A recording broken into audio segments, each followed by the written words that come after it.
Hello, everyone. I am Matt Williamson. How's everyone doing today? Full disclosure, this time yesterday, I recorded one, which you're probably already heard now, and I put it in the queue that I'm supposed to put it in on DK Pittsburgh Sports, and I forgot to hit send. It just sat there overnight, so that was just totally on me. It's been sitting there. I went and looked at it this morning. I'm like, why isn't anything uploaded? I'm like, well, because I forgot to hit send, you dummy. But anyway, so back on schedule here. My fault on that. Sometimes I'm dumb. Anyways, since we talked last, Tyler Boyd, Pittsburgh native, been rumored to be interested here. A lot of people are pushing for it. Has signed a $4.51 million deal with the Tennessee Titans. This makes me happy. I don't want to talk about Boyd to the Steelers. I don't think he fits what they want to do. A slot receiver, tough. Has had a good career.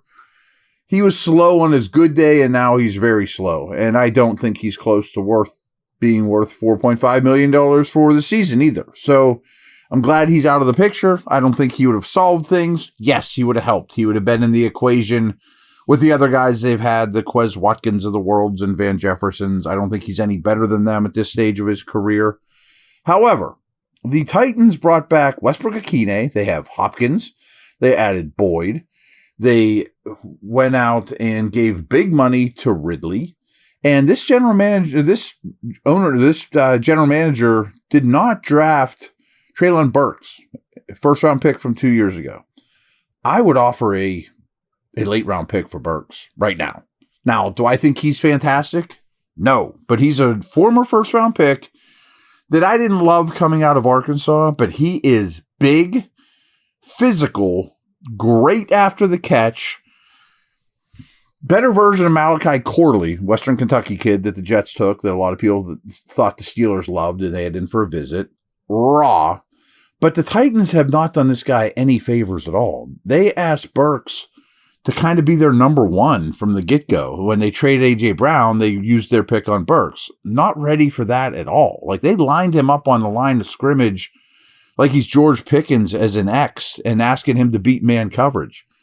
No. I mean, he needs to be manufactured touches, but he's like 6'3", 225 pounds. There's all kinds of ability there. And I just think you could get him super cheap right now. So I'm not saying he's the answer. If you were to go get a Burks, I don't think that makes you done at all at the receiver room.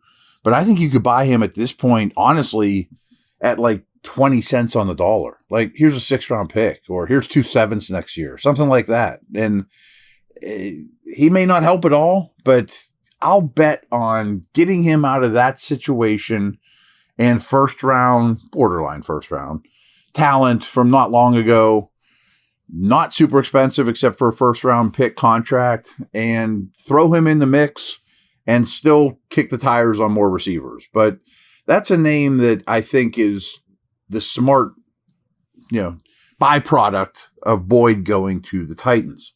So just think about that for a little bit.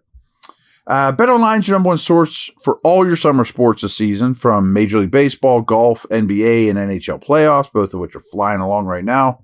All the latest stats, news, and scores available to follow your favorite teams. Get the latest odds and lines, including the latest team matchups, player props, and odds on just about every sport out there. Head to the website today or use your mobile device to get in on the action.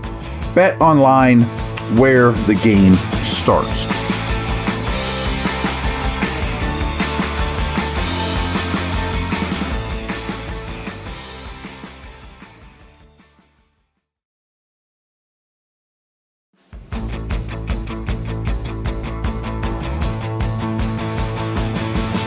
All of you are aware that the Steelers drafted 3 offensive linemen this year. That's rare. You don't see that in the league very often. You usually get 7 picks. Of course, some teams end up with more or less, trades. All that. You know how that works. I don't need to explain to you how the NFL draft works. But this is the first time since 1976 that they drafted 3 offensive linemen in the first 5 picks. Okay, I thought that was interesting. It's been a long time. Now, I'm sure I could look at almost every team in the league and have really, really long stretches where you don't draft 3 offensive linemen in your first 5 picks. Fair enough. But this is what matters to me, is not including last year, obviously, when they drafted Broderick Jones, Omar Khan's first as GM. This is the first year since 2012, which was the DeCastro Mike Adams draft, back-to-back, that the Steelers used a first or second round pick on offensive linemen. I've been on record many times that I think Kevin Colbert deserves to be in the Hall of Fame, and that is rare for GMs. And Kevin I figured it out a year or two ago. The average pick that he was awarded was like 25th overall in the first round because his teams have been so good. And it's hard to draft tackles there.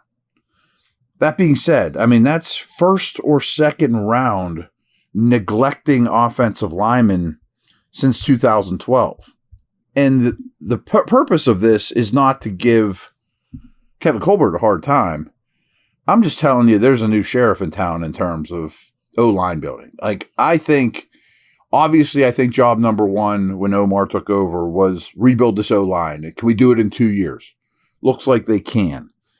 But I don't think they're going to go from 2012 to present without drafting offensive linemen high ever again. So I just looked at it real quick. I mean, in 2013, they drafted 0 offensive linemen. In 2014, Wesley Johnson with the 173rd pick was the only offensive lineman they took. That's 2 years. You can't go 2 years in a row with, no matter what, with only adding a 6th round pick on the offensive line. 2015, none. I'm doing this live, and I'm a little shocked. I knew it was bad. So from 2015, 14, 13, the only guy you drafted on the O-line was Wesley Johnson. That's brutal, man. 2016, the first one they took was Gerald Hawkins, 4th rounder, Louisiana State. Ain't going to get it done much either. I mean, again, that's considered a high pick over this stretch on O-line, which is a premium position. 2017 is the TJ Watt draft. They drafted Colin Holba from Louisville with a 213th pick. So over a 5-year stretch, you added Colin Holba, Gerald Hawkins, and Wesley Johnson. Wow, this is worse than I thought, to be honest with you. Okay, so now we get into 2018, a little more recent history.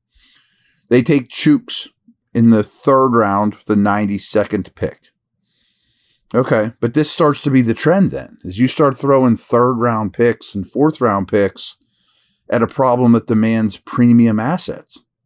2019, 0. Derwin Gray with their last pick in the 7th round. Derwin Gray, 219th pick overall in 2019. In 2020, they took Kevin Dotson, 4th round pick. Okay, I mean, that's like a premium pick with Chooks in this era. And he's playing really well for the Rams. We know that story. Okay, so now O-line's officially a big need. And the 2021 draft rolls around. They take Kendrick Green in the 3rd, Dan Moore in the 4th. I mean, Dan Moore's been a success story. I mean, him and Chooks, I guess Dotson to some degree, have been home runs by the names I've been throwing out at you lately. In 2022, that's the Kenny Pickett draft, 0 offensive linemen. I mean, the number of offensive linemen taken in this neighborhood is bonkers. And then we get the last year with Broderick Jones, and at least they threw a late pick at Spencer Anderson. That was the 251st pick overall. That's crazy to me. And of course, this year, Fatanu at 20, Frazier at 51, McCormick at 119. I mean, how about those names, though, between DeCastro and Broderick Jones? I mean, there can't be I'm not going to do the study, but there can't be a team. Broderick Jones was 2023. DeCastro was, as we mentioned, 2012. There can't be a team that had less draft capital dedicated to offensive lines over basically a decade stretch. Can't happen, man. can't happen. I don't think it will happen again. I just feel like, again, this is by no means ripping on Kevin Colbert. I mean, I'm just looking at history here. I'm surprised they were as competitive as they were over that stretch. And yes, they had some ridiculous continuity, and the Pounceys and Big Al and Ramon Foster and Coach Munchak used to kind of make chicken soup out of chicken droppings there for a while. But you got to draft talent at that position. I mean, O-line, besides quarterback, is the scarcest, most difficult position to draft or to find in this entire league. And I knew it was bad, but I didn't know it was as bad as I just told you over that stretch. Well, there was a lot of winning during that time. So again, I'm not throwing stones. I mean, they did a lot of good things, and they had the same linemen back time and time again. But wow, I mean, in Villanueva, in Foster, they made out of nothing. That's awesome. But that's just a tough way to live in this league, and it eventually bit them in a big way. So I'm here to tell you those days are gone, clearly. So interesting. I mean, I think that, yes, Mr. Rooney, Coach Tomlin have been here for all the above. But I really feel like the way this team builds is drastically different now than it has been. That the way they churn the bottom of the roster, the way they trade and manipulate the draft, the way that they add future picks, the way they go into camp with one offensive lineman too many, that you can trade the Greens and Dotsons and maybe a Dan Moore or a Herbig or whoever. I'm all for it, man. And I put a big stamp of approval on what this front office is doing. And now it's 2 draft classes in a row to back that up. And O-line, I doubt they'll go O-line every year in the first round, of course. But it wouldn't shock me if next year's is a D lineman. You know what I'm saying? We could have that conversation here soon too. So what do they dedicate to the D line? All right. But anyway, I was a little blown back by that. And again, I knew it was bad, barren, scarce. I didn't realize it was that bad. From DeCastro to Broderick Jones, the draft picks in that stretch is remarkable. All right. Take care. Bye.